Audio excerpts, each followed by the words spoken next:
Sudan के अखबार में ये वाकया किसी मुसलमान ने लिखा कि मैं आयरलैंड गया तो मैंने मेडिकल का इम्तिहान देना था, फीस थी $399, तो मेरे पास $1 चेंज नहीं थी, मैंने $390 जमा करवाया। मैं वहां कुछ दिन रहा, मैंने इम्तिहान दिया, मैं वापस आ गया। काफी अरसे के बाद मुझे वहां से लेटर आया मेडिकल कॉलेज की तरफ से कि जी आप गलती से $1 अजाफी दे गए थे, हम आपको वापस भेज रहे हैं। फिर उसने दूसरा वाकया ये लिखा कि मेरे कॉलेज और मेरी रहायशगाह के दरमियान में एक औरत की दुकान थी, मैं वहां से कोकोआ डिब्बा खरीदता था 20 पेंस का। तो एक दिन यह हुआ कि मैं जब दुकान पे पहुंचा तो 2 डब्बे पड़े थे और एक पे 20 पेंस लिखा था, एक पे 22 पेंस लिखा। मैंने उससे पूछा तो उस मोहतरमा ने बताया कि दरअसल नाइजीरिया से हमारा ये माल आता है, तो उनके साथ हमारे मुल्क का कोई मसला हो गया है तो चीजें महंगी हो गई हैं। ये जो 20 पेंस है ये पुराना माल पड़ा है, इसलिए हम इसको 20 का ही दे रहे हैं, नया माल आ गया है तो उसको हम 22 पेंस का दे रहे हैं।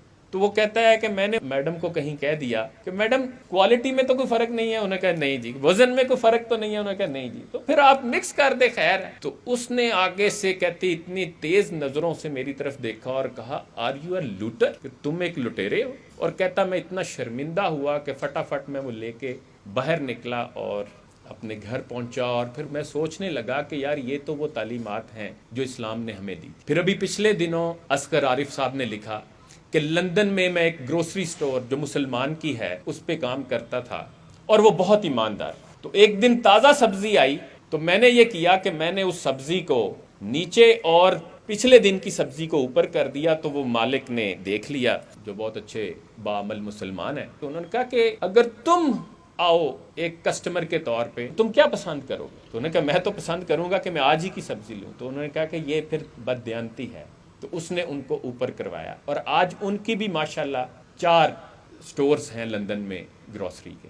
इरशाद अहमद आरिफ साहब ने ये वाकया कोट किया है अभी पिछले दिनों कॉलम में, जो 92 अखबार के चीफ एडिटर हैं, कि हाजी मियां मंजूर अहमद साहब उनके कोई दोस्त हैं, वो बताते हैं कि हमारी फैक्ट्री के सामने एक नाश्ता पॉइंट है। तो वहां कहते मैं नाश्ता करने जाता था तो एक शख्स रश में आता और बैठ के नाश्ता करता और उठ के बगैर पैसे दिए चला जाता। तो मैंने जब उसको नोट किया तो एक दिन मैंने उसी मौके पे नाश्ता पॉइंट वाले को कहा कि भाई ये बंदा ऐसे आता है रश में और रश का फायदा उठाकर बगैर पैसे दिए निकल जाता है। उन्होंने कहा जी मैं जानता हूँ जी, ये रोजाना तकरीबन आता है। तो उन्होंने कहा जी फिर आप इसे पकड़ते क्यों नहीं? उसने कहा जी आप रहने दे, बाद में हम बात करते हैं। तो वो जब चला गया तो इन्होंने कहा मुझे बड़ा तजस्सुस हुआ। तो मैंने कहा जी आप ये क्यों करते हैं? उसने कहा भाई बात ये है कि ये वहां गली के कोने पे बैठा होता है, फिर जब रश लगता है तो ये आके नाश्ता करता है और फिर उठ के चला जाता है। तो मैं ये समझता हूँ कि ये वहां बैठ के दुआ करता है कि इसके रश लगे ताकि मैं इस रश का फायदा उठाकर वो नाश्ता करूं और निकल जाऊं।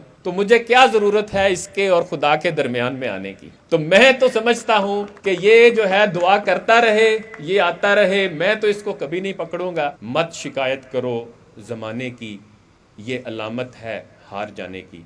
शुक्रिया।